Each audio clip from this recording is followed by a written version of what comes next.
पास में एक पार्क पे बाबा साहब अम्बेडकर की मूर्ति लगाने की सजा एक नौजवान को मिली थी और पुलिस की गोली से उसको छलनी कर दिया गया था।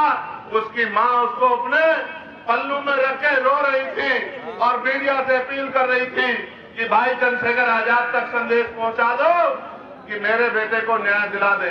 चुनाव चल रहा था लोकसभा का, मैंने चुनाव को पीछे छोड़ दिया और मैं यही रामपुर पहुंच के मैंने उस परिवार की आवाज उठाने का काम किया और उस परिवार को न्याय दिलाने का काम किया। सम्मानित साथियों, इतनी बड़ी संख्या में मुझ पे और पार्टी संगठन में भरोसा करने वाले मेरे साथियों, आप ये जानते हो कि 69 या शिक्षक भर्ती का मामला हो या पुलिस की भर्ती का मामला हो या दरोगा भर्ती का मामला हो या पटवारी भर्ती का मामला हो या आपका कोई भी हक की आवाज हो, कभी मैंने आपका साथ नहीं छोड़ा।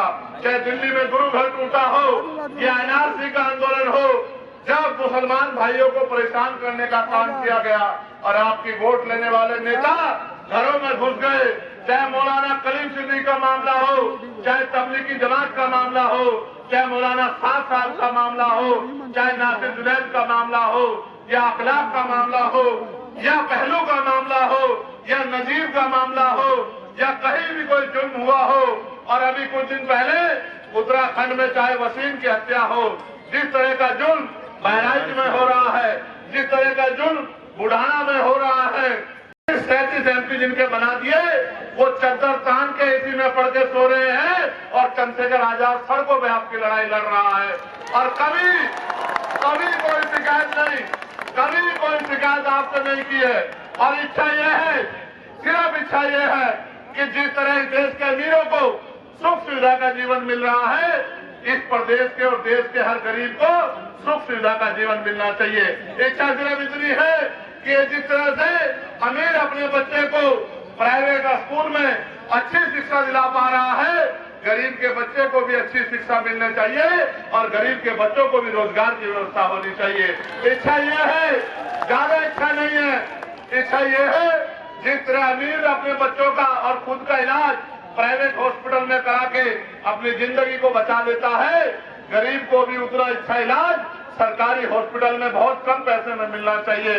बहुत बड़ी इच्छाएं नहीं है। इच्छा यह है कि सदियों से जुर्म सहते आ रहे इन गरीबों के हाथ में भी सुख सुविधा और सम्मान का जीवन आना चाहिए। बहुत बड़ी इच्छाएं नहीं है। इच्छा यह है कि गांव में काम करने वाली मेरी माँ बहनों को, जिनको भट्टे में काम करना पड़ता है, जिनको कोहलू में काम करना पड़ता है, जिनको ईंटें उठानी पड़ती है, जिनको फेरी करना पड़ता है मेरे भाइयों को, और जिन पे जाति धर्म के आधार पर जुल्म हो रहा है, ये जुल्म बंद होना चाहिए। जिस तरह से आरक्षण को खत्म करने का प्रयास भारतीय जनता पार्टी की सरकार दलित पिछड़े वर्ग के लोगों कर रही है, ये आरक्षण के साथ छेड़खानी बंद होनी चाहिए। मैंने तो पार्लियामेंट में मांग उठाई थी, आपने सुना भी होगा कि अब समय आ गया है कि निजी क्षेत्रों में SC ST OBC के लोगों के लिए आरक्षण की व्यवस्था होनी चाहिए। ये पाल, प्रजापति, कश्यप, सैनी, मौर्य, साकेत, कुशवा, बिंद, राजभर, केवट, मल्ला, जाट, गुर्जर, तमाम जातियों के लोग जो पिछड़े वर्ग में आते हैं, जिनके पढ़े लिखे बच्चे बेरोजगार घूम रहे हैं, इनको संख्या के आधार पर आरक्षण मिलना चाहिए। और जो शेड्यूल कास्ट की जातियां हैं, इनको भी संख्या के आधार पर आरक्षण मिलना चाहिए। और सभी का जाति धर्म से ऊपर उठ के सभी का सम्मान होना चाहिए। जिस तरह का जुल्म आज बहन बेटियों पे हो रहा है, मेरी प्यारी प्यारी बच्चियां खड़ी है, डर लगता है कि कोई गुंडा किसी बहन को अपमानित न कर दे। और अपमानित करने वाले लोगों को ये भाजपा की सरकार के लोग संरक्षण देने का काम करते हैं। ईमानदार पुलिस कर्मियों को डराने का, दबाने का काम करते हैं। कानून व्यवस्था को चौकट करने का काम, कानून व्यवस्था को दम तोड़ देने का काम कराते हैं। ये जुर्म जाति बंद होनी चाहिए। बहन बेटियों का सम्मान होना चाहिए। बहन बेटियों को नौकरी रोजगार मिलना चाहिए। और धर्म के नाम पे जो हिंसा हो रही है, जिस तरह से अन्य धर्मों के महापुरुषों को, पीर को, पैगंबरों को, जिस तरह से गुरुओं को अपमानित किया जा रहा है, उनके खिलाफ हिंसा का माहौल बनाया जा रहा है, उनके खिलाफ अपमानजनक टिप्पणी की जा रही है और देश को अस्थिर किया करने का प्रयास किया जा रहा है। ये जुर्म जाति भी बंद होनी चाहिए, चाहे अपमान धर्म के आधार पे हो या जाति के आधार पर, ये सब बंद होना चाहिए। और मेरी इस बात को आप कान खोलकर सुन लो, ये सत्ता बदलती रहेगी, आती जाती रहेगी। 75 साल से आप देख रहे हैं, सत्ता आती है, वादे करती है, चली जाती है। उत्तर प्रदेश की भाजपा सरकार ने 2022 में वादा किया था कि अगर हमारी सरकार बनी तो हम किसानों का बिजली का बिल माफ करेंगे। हमारी सरकार बनी तो बहुत कम दामों में बिजली की व्यवस्था करेंगे। हमारी सरकार बनी तो 500 रुपए में सिलेंडर देंगे। हमारी सरकार बनी तो नौजवानों को भत्ता देंगे। बताओ मेरे नौजवान साथियों, भत्ता मिलता है क्या? नौकरी मिलती है क्या? रोजगार मिलता है क्या? और तो और रोजगार की आवाज उठाने जाओगे तो लाठियों से पीटने का काम करवाया जाएगा। अपनी हक की आवाज उठाने जाओगे तो जेल में बंद करने का काम किया जाएगा। और छोटे छोटे चुनाव में, गन्ना सोसाइटी के चुनाव में इन्होंने किसानों के पर्चे फड़वा दिए, किसानों पर जुल्म किया। और मुझे तो पीड़ा इस बात की है कि जिन पे जुल्म हो रहा है वो चुप्पी थाम के बैठे हैं। अब वक्त आ गया है कि गुलामी की बेड़ियां काट दो। अब वक्त आ गया है कि एकजुट होकर अपनी ताकत बना लो। अब वक्त आ गया है कि अपने अधिकारों की लड़ाई खुद लड़ो। अब वक्त आ गया है कि अपनी वोट से और वोट की चोट से अपने ऊपर हुए के जुल्म का हिसाब दो। नौजवान साथियों, आप ये जानते हैं, ये नीला पट्टा ये आत्मसम्मान का स्वरूप है। ये नीला पट्टा समानता का स्वरूप है।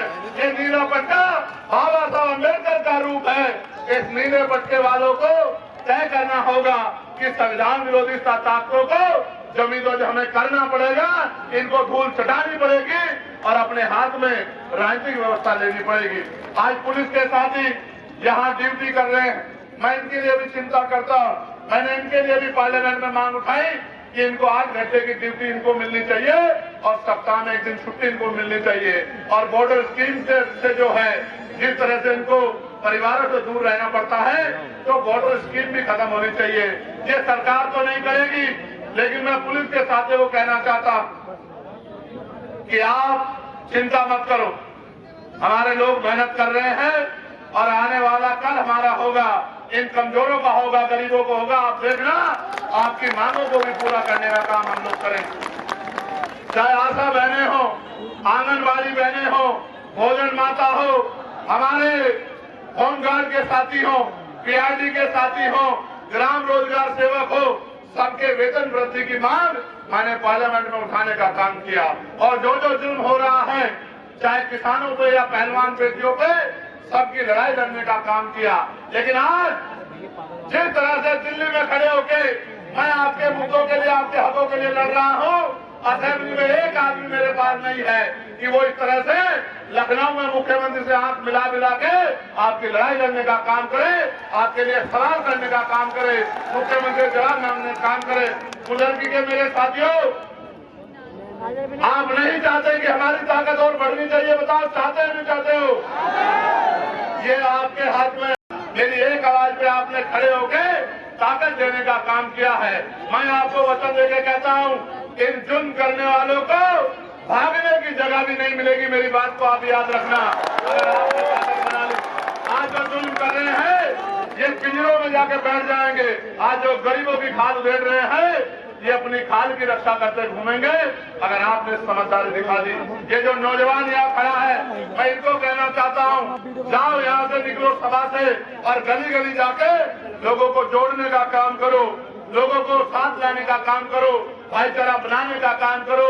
इस देश की एक ही पहचान है, वो हमारी एकता है। उस एकता को मजबूत करने का काम करो, गरीबों का सहारा बनो, कमजोरों की आवाज बनो, मजलूमों के साथी बनो और एकजुट होकर इस नाइंसाफी के खिलाफ जंग को मजबूत करो। जब मुझे मौका मिला, मैंने पार्लियामेंट में सबसे ज्यादा मौकों पे हर हक की आवाज को उठाने का काम किया। लेकिन कभी कभी तकलीफ होती है कि असेंबली में जिस तरह से उत्तर प्रदेश में कानून बन रहे हैं, चाहे नजूल का कानून बना दिया हो लोगों की जमीन ऐंठने के लिए, और एक और उत्तर प्रदेश में एक और बात चल रही है कि उत्तर प्रदेश की सरकार कानून को नहीं मानती, उत्तर प्रदेश की सरकार संविधान को नहीं मानती, उत्तर प्रदेश की सरकार बुलडोजर से न्याय करती है। मैं आपको विश्वास दिलाता हूँ कि जिन घरों में बुलडोजर चलाया गया है, ताकत बनने दो, इन सब घरों को इससे भी मजबूत बना के देने का काम हम लोग करेंगे। इनके बुलडोजर चलाने का काम किया गया है।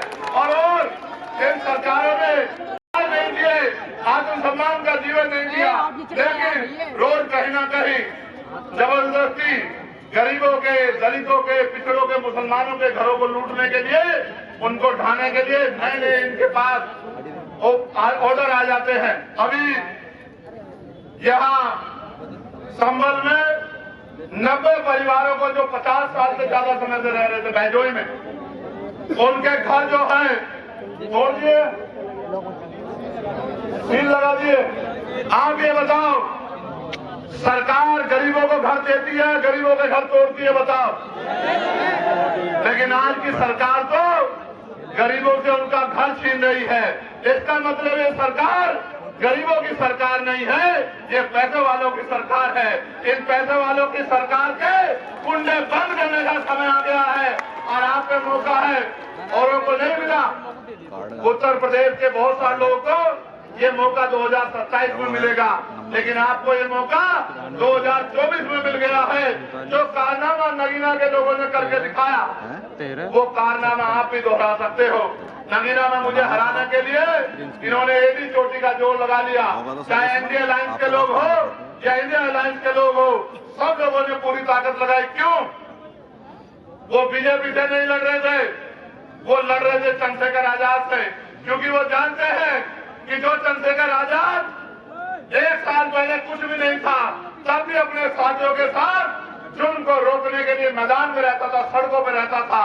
अगर वो ताकत में चला गया तो ना कोई जुर्म कर पाएगा, ना कोई गरीब डरेगा, ना किसी को डरा के वोट दिया जाएगा। इसलिए जानबूझ के मुझे रोकने के लिए जोर लगाया। मैं इस मंच के माध्यम से नगीना के साथियों का धन्यवाद करता हूं और नगीना जाके मेहनत करने वाले हर एक शख्स का धन्यवाद करता हूं।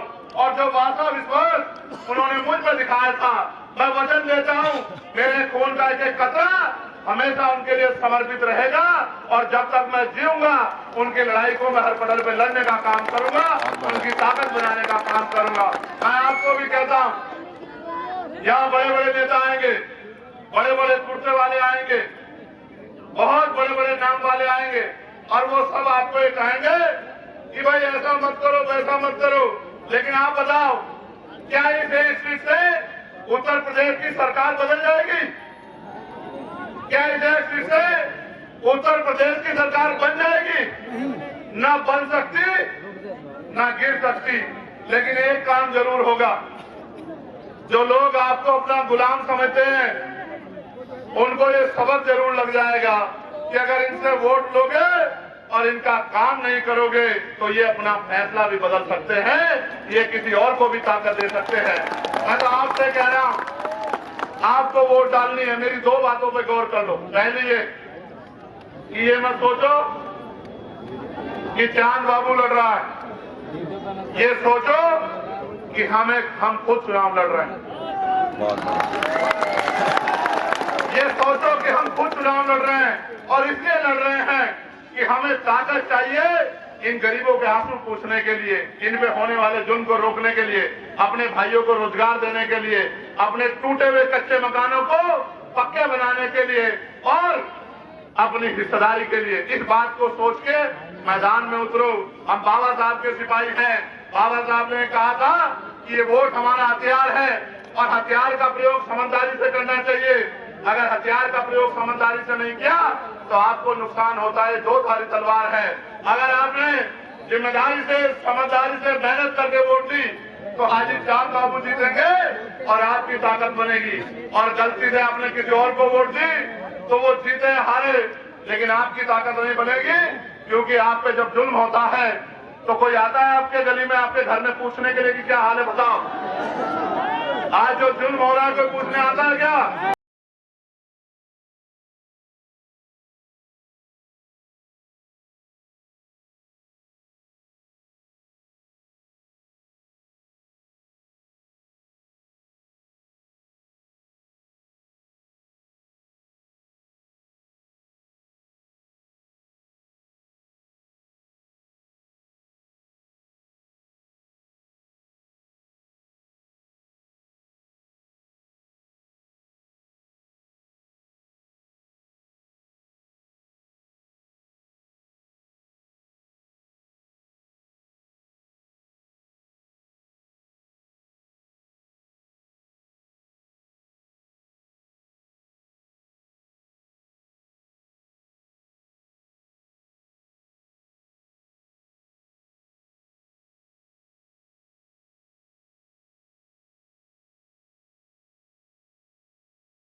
है।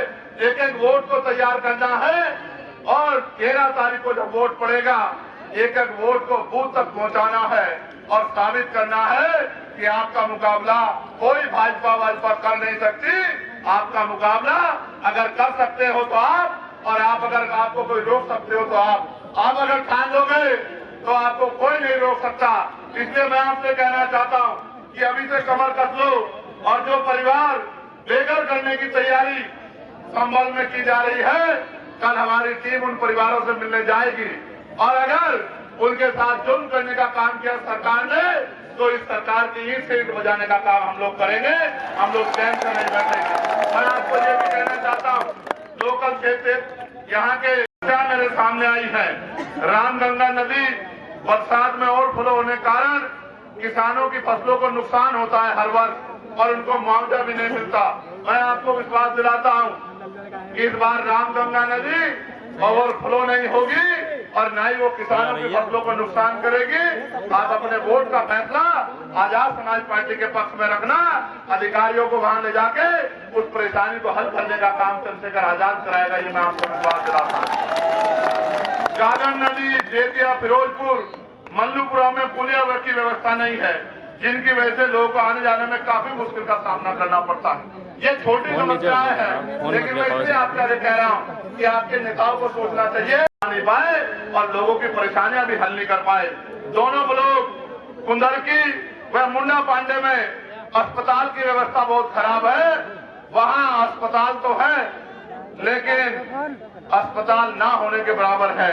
साथ साथ डिंगरपुर रोड में लगभग 10 वर्षों से खराब है, जिसके कारण आए दिन हादसे होते रहते हैं।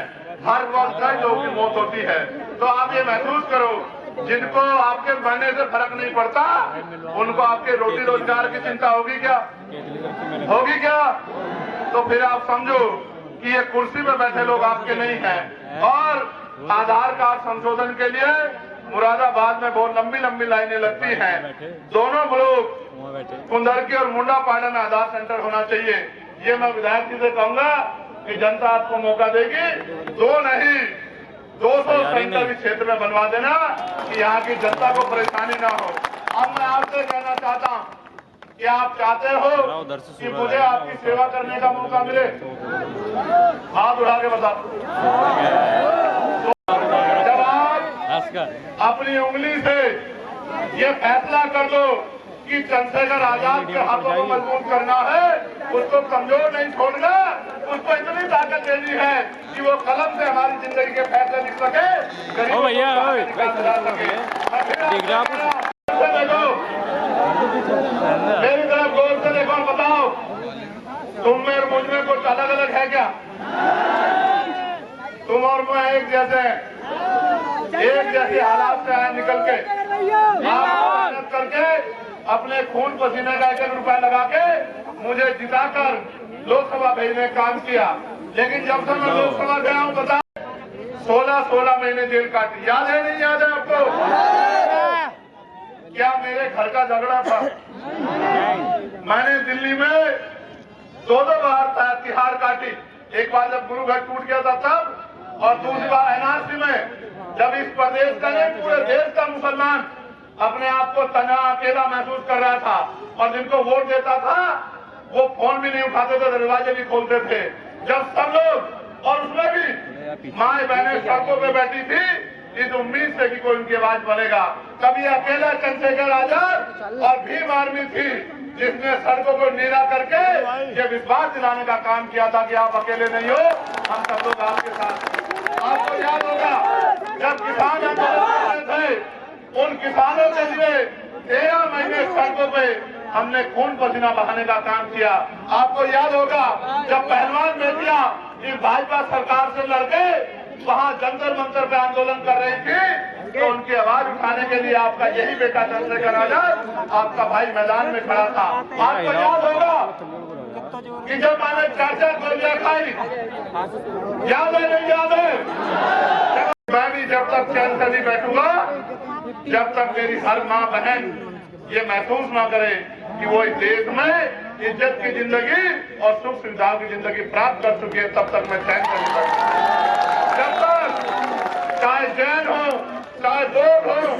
चाहे सिख हो, चाहे ईसाई हो, चाहे मुसलमान हो, चाहे किसान हो, चाहे नौजवान हो, जब तक उनकी परेशानियों को हम लोग खत्म नहीं कर देते तब तक हम लोग चैन से नहीं बैठेंगे। मैं धन्यवाद दूंगा हमारी प्रदेश की टीम का, हमारे मंडल के जिले के नेताओं का, मैं धन्यवाद दूंगा हमारी महिला नेताओं का, लेकिन मैं सबसे ज्यादा धन्यवाद दूंगा उन्होंने मुझसे वादा किया था कि आप ज्ञान बाबू को मौका दे दो, हम दिन रात एक कर देंगे। आप सोचो होगा क्या अगर आपने इस विधानसभा को जिता दिया, क्या होगा पता है आपको? क्या होगा आपको पता है? मैं बताता हूं क्या होगा। जो अधिकारी कर्मचारी आज आपकी सुनते नहीं है ना, आप लिख के रख लो, 13 तारीख को वोट पड़ेंगे, 23 में परिणाम आएगा, 24 में वो अधिकारी जब आप अपनी परेशानी लेके जाया करोगे तो वो आपको खड़े होकर नमस्कार करके बुलाया करेंगे कि आइए भाई अपनी परेशानी बताइए। पूछो क्यों? पूछो क्यों? पूछो क्यों? क्योंकि उनको ये पता लग जाएगा कि अब समय बदलने वाला है। आज जिनको दफ्तरों से रोक रहे हो, कल उनका आदमी, कल उनका भाई इतना ताकतवर हो जाएगा कि एसपी कौन लगेगा, डीएम कौन लगेगा, कमिश्नर कौन लगेगा, उसकी कलम से फैसले होंगे। तो अब हमें इन लोगों को परेशान नहीं करना है, अब हमें इन लोगों की सुनवाई करनी है, इनकी मदद करनी है, इस बात का एहसास उनको हो जाएगा। और आप याद रखना, आज कह रहा हूं इस मंच से, आज कह रहा हूं 2025 शुरू होने दो, इतनी मेहनत करूंगा, इतनी मेहनत करूंगा, अपने साथियों के साथ मिलके गांव गांव जाऊंगा, गली गली जाऊंगा, कस्बे कस्बे जाऊंगा, विधानसभाओं में जाऊंगा, बूथ के साथी को, सेक्टर के साथी को विधानसभा 27 में इस भारतीय जनता पार्टी की सरकार को उखाड़ के फेंक देंगे। मेरी बात आपसे कहना चाहता हूं, खत्म कर दें, क्योंकि जीते जी मैं इन पर रुकने वाला नहीं। और वो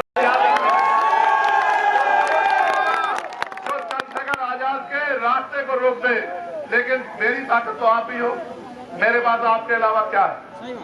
उनके पास बड़ा बड़ा मीडिया हाउस है, बड़े बड़े नेता हैं, मेरे पास तो मेरे नेता लोग ये खड़े हैं, मेरे पास कौन से और है? मेरे तो मुख्यमंत्री जो काम 5 साल में हम कर जाएंगे, पिछले 50 साल में नहीं होगा और अगले 100 साल में नहीं कोई कर पाएगा। मेरी बात को आप याद रखना। ऐसे स्कूल बनाएंगे, ये नौजवान साथियों सुनो, ऐसे स्कूल बनाएंगे कि प्राइवेट स्कूल की तरफ कोई गरीब देखेगा नहीं, अमीर भी नहीं देखेगा, सरकारी स्कूल में अपने बच्चों को लेकर आएगा। ऐसे स्कूल बनाकर दिखाएंगे, ऐसे हॉस्पिटल बनाकर दिखाएंगे कि प्राइवेट की तरफ कोई झांकेगा नहीं, सरकारी अस्पताल में लोग अपना इलाज कराने आएंगे और तो प्राइवेट हॉस्पिटल का डॉक्टर भी सरकारी अस्पताल में इलाज कराने आएगा। ऐसी सड़कें बनाएंगे, ऐसी सड़कें बनाएंगे कि सड़कों को देख के ऐसा लगा करेगा कि ये सड़क है या फर्श है। मेरी बात को आप याद रखना। ऐसे नियम और कानून बनाएंगे कि गरीबों को कोई सता नहीं पाएगा। ऐसी व्यवस्था करेंगे कि धर्म और जाति के आधार पे कोई किसी मजहब का, कोई किसी व्यक्ति का शोषण नहीं कर पाएगा। ऐसी कानून व्यवस्था देंगे कि कोई किसी गरीब की बच्ची की तरफ आंख उठा के नहीं देख पाएगा। मेरी बात को आप याद रखना। ऐसा माहौल देंगे कि नौजवानों को उद्योग लगा के रोजगार देंगे, कुटीर उद्योग लगा के महिलाओं को रोजगार देंगे और सबको लेके आगे बढ़ेंगे। पूरे प्रदेश को ताकत देने का काम करेंगे। लेकिन शुरुआत आप कुंदरकी में करा देना और कुंदरकी से रिजल्ट देके भेजना और एहसास करा देना कि आने वाला समय आजाद समाज पार्टी का है। बहुत बहुत धन्यवाद। जय भीम, जय भारत। और समस्या बता दिया करना और ये आपकी लड़ाई लड़ने का काम करेगा। कर दोगे नहीं कर दोगे मदद? हमारा विधायक कैसा हो, विधायक कैसा हो, गरीबों का विधायक कैसा हो, नौजवानों का विधायक कैसा हो, बेटियों के सम्मान करने वल्लभ नायक कैसा हो, पाकिस्तान साबू जैसा हो। बहुत बहुत धन्यवाद।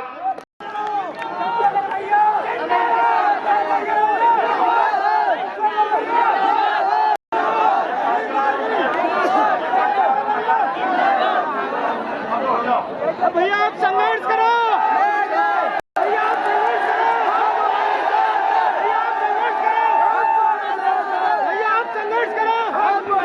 सरफरोशी की तमन्ना अब हमारे दिल में है, देखना है जोर कितना बाजुए का दिल में। और वक्त आने दो बता देंगे तुझे आसमां, हम अभी से क्या बताएं क्या